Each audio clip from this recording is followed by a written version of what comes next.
Okay, Sawete Miki. So, hope everybody's having a great weekend. Wanted to spend a little time talking here about the drama in the Gulf states, the cutting off of diplomatic ties with Qatar by Saudi Arabia, Egypt, the United Arab Emirates, Bahrain, and a few other countries.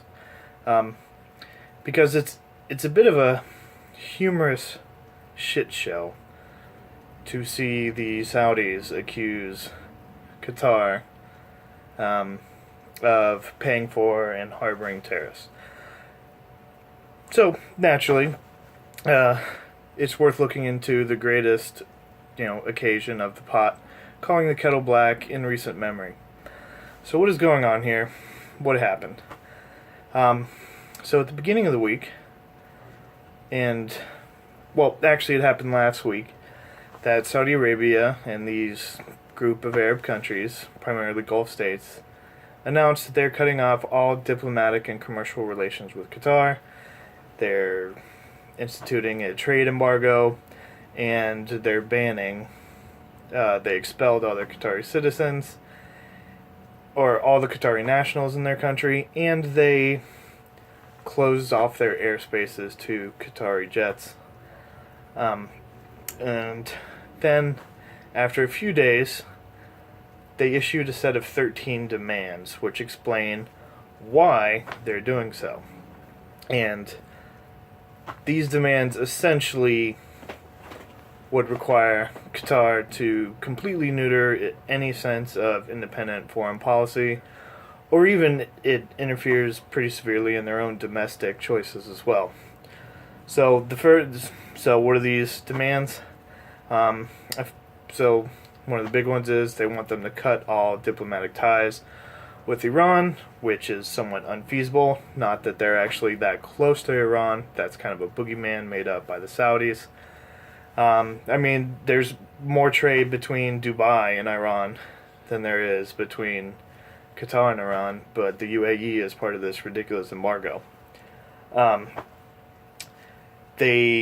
Another point on the list was to sever all ties with terrorist organizations, which is wildly ridiculous, considering this request is coming from Saudi Arabia. And probably one of the most, probably the biggest shocker or notable thing to come out of this is that they've demanded that they shut down Al Jazeera completely, in any affiliate stations. So why would they do that? Why are they going after Al Jazeera? We'll get back to that in a minute. Some of the other points in this 13 demands that they made, they said that they get rid of get rid of any presence of the Turkish military in Qatar. Once again, they demanded that they stop funding all terrorist groups across the region and hand over terrorist figures that are Saudi or Egyptian citizens back to their host countries. For instance, people like the Muslim Brotherhood or various clerics who are critical of the Saudi ruling family. And then they have to agree to all these things within 10 days or the list is null and void. So what's going on with this list? So we'll jump back and we'll first look at Al Jazeera and the demands made on Al Jazeera. So why Al Jazeera? For most of us English speakers, Al Jazeera looks like a relatively tame, more or less normal mainstream media outlet. It's not only is it normal, it's better quality than CNN, and half the time the Washington Post and the New York Times. It doesn't have asinine editorial screeds calling, Trump a white nationalist and accusing him of creating some kind of massive racial bigot movement in the United States. They don't waste their time with non-stories, at least in my experience.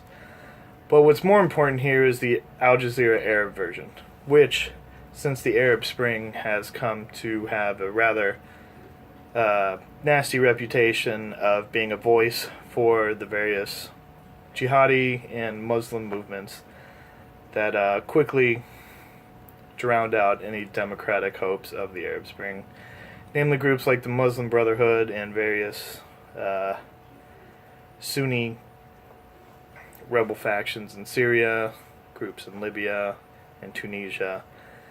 Al Jazeera Arabic has been a mouthpiece for these groups, and it's the largest single news station in all of the Middle East. And in addition, and they frequently hold groups that are political opponents to the Saudis, the Egyptians, the UAE, and etc. So that's why the Saudis, who are the foundational hotbed of all this Sunni terroristic ideology, give a shit that Al Jazeera is promoting this type of stuff, because they are having members of the political opposition from Saudi Arabia on their stations to criticize the Saudi government.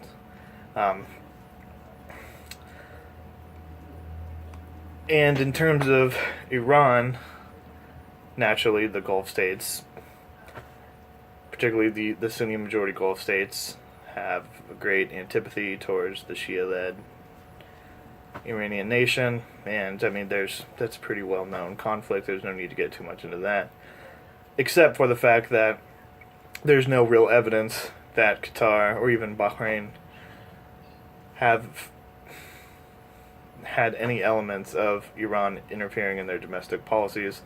Not even, well, certainly not to the level that Saudi Arabia and the other Gulf states have interfered directly in Bahrain and Qatar, like the current example.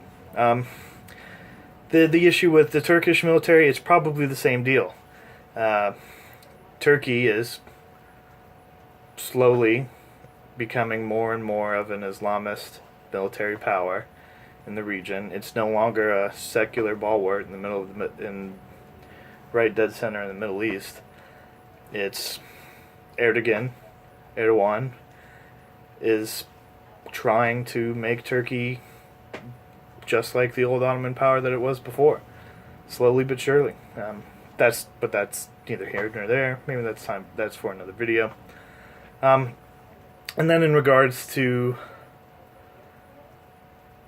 and then I think there might be a third factor that's going into this. The first one being Iran, the second one being Qatar regularly giving airtime on Al Jazeera and political asylum in their country to political opponents of the Saudis, which is I think the main reason Saudi Arabia is using this language of harboring terrorists and promoting jihad across the region. They're using that language to criticize Qatar, not because they actually give a shit about those things, but because these things are the things that they're speaking. These groups represent a political threat to the Middle Eastern hegemony of Saudi Arabia. That's the second reason. The first reason being Iran, which is more or less related to that reason in the first place. That second reason. And the third one being perhaps Trump's visit to Riyadh and his speech against extremism, and the shuffling of the Saudi royal succession in favor of someone who is known to be a bit more of a hardliner against radical preachers who preach against the Saudi order. Maybe Trump's visit and the subsequent changing of the crown prince has pushed Saudi Arabia and various other Muslim countries to do what they can to really begin to look at terrorist elements. And the easiest way to do that, terrorist elements within their societies. And the easiest way to do that is to point your finger at one country who has a very large mouthpiece for that, namely Al Jazeera, and who you don't like for other reasons, and basically using this moment, an opportune moment, to air decades-old grievances. So maybe something good comes out of this.